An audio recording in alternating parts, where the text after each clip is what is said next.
그런 경험들을 바탕으로 결국 가업인 도예업을 물려받게 됩니다. 우리나라에서 가장 오래된 가마가 있는가 하면 이천하면 이 도자기가 굉장히 유명한 도자기의 도시인데 지금 이제 도자기의 도시를 만든 게 바로 그 가업이라고 생각을 하거든요.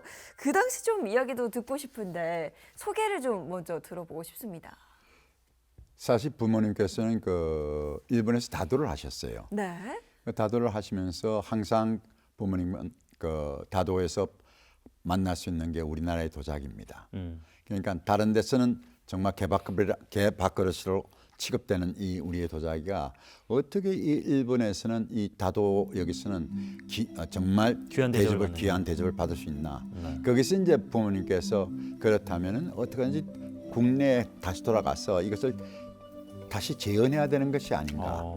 그래서 도자기를 시작하신 거예요, 부모님은. 그래가지고 오셔가지고 보니까 그 1883년도에 그 경기도 광주 분원에서 사실 불이 꺼지면서 그러면서 민영화되면서 모든 도자기 공장이 다 파산을 합니다.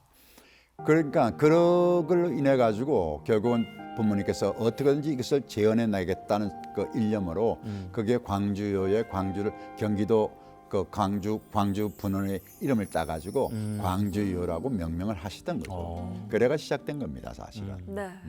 위로 이제 형들이 계셨는데 가업을 회장님께서 물려받게 된 특별한 이유가 좀 있었을까요? 너무나 고생을 하고 계시더라고, 어머님 아버님이. 그래서 너무 고생하는 걸 보고 그냥 갈 수가 없더라고요, 제가. 그래서 이제 그때 제가 그 아버님한테 어떻게든지 아버님 좀 일은 도와드리면서 네. 내가 그걸 하겠다 예. 하면서 이제 시작된 거죠. 일본에서 6개월 정도 있습니다. 아버님이 가장 거주한 그 골동상인데 그분이 굉장히 아버님을 도와주세요. 그래서 제가 아버님이 한국 오셨을 때 어떻게 하면 안 되겠다 이래가지고 아무것도 안 되겠다. 그래서 제가 그 골동이 한 30개가 있었는데 그걸 가지고 그분한테 가가지고 이 샘플이 있는데 이거 한 30가 있으니까 이걸 좀 사주시면 안 되겠느냐. 왜냐하면 아버님이 지금 이렇게 해가지고는 지금 도저히 이게 저 전시만 하러 다니시는데 이래서는 도저히 아버님이 돈을 모으지를 못합니다. 그분이 그러면서 너가 지금 미국에서 온 아들이 바로 너냐 그랬어요. 네 그렇습니다. 그랬더니 자기가 그건 사주겠다고 그러더라고요. 그래가지고 그걸 사주시니까 그게 그 몇백만 엔이었어요 그때. 그래가지고 저는 이제 나가야 되겠다 싶어 아버님한테 아버님 저는 한국 나가겠습니다. 그랬더니 갑자기 노발대발 하시더라고요. 그리고 또 그걸 했다는 것만 해도 굉장히 노발대발. 아버님 어떤 프라이드에 내가 너가 조금 어린 놈이 가가지고 어떻게 그걸 할 수 있냐는 거지. 그러나 하여튼 그걸 했으니까 그건 뭐 어쩔 수가 없는 거죠 나는. 그랬더니 아버님이 하여튼 너가 그래도 이걸 앞으로 맡아야지 누가 맡느냐 그러시더라고요. 근데 가업을 물려받으시면서 고민도 많았을 것이고 뭔가 바꿔보고 싶다 이런 생각도 많이 하셨을 것 같은데 회장님이 그 당시에 느꼈던 가장 큰 문제점은 어떤 부분이었을까요? 그 당시에 이제 저는 이제 아버님은 그 도자기를 좋아했고 심취하셨고 어머님과 같이 다도를 하셨기 때문에 도자기를 어떻게 만들어야 되는지는 아신 거죠.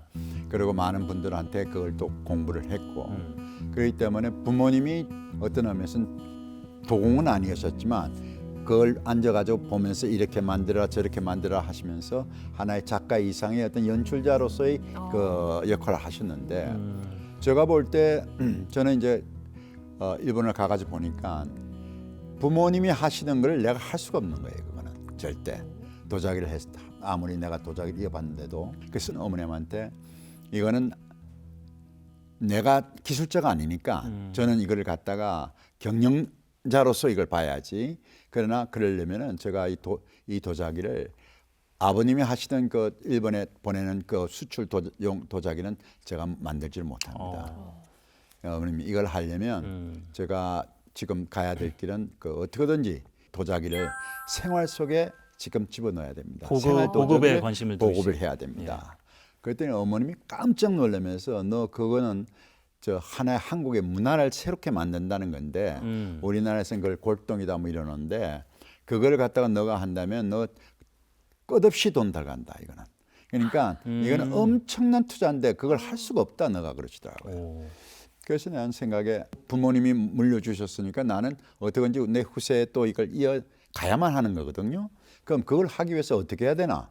그래서 제가 이제 해외에 나가면서 보면서 여러 군데를 돌아다닙니다. 그래 보면서 느낀 게 뭐냐면 모든 식의 주로 시작이 되더라고요. 이 경제라는 게 네. 식의 주다. 그럼 식의 주인데 이 식이 어떻게 시작되냐? 식을 먹는 데 가보면 유명한 데 가보면 전부 다 도자기가 또 세계적으로 유명한 도자기를 만들고 있더라. 야. 그래서 이제 그걸 하면서 도자기와 음식을 놓아야 되겠다. 다른 나라도 그거 했으니까. 근데 도자기와 음식 그리고 그것을 할 수 있는 식당을 만들어야 되겠다. 공간을 만들어야 네. 되겠다. 그 공간 안에 우리의 모든 공예가 들어야 된다.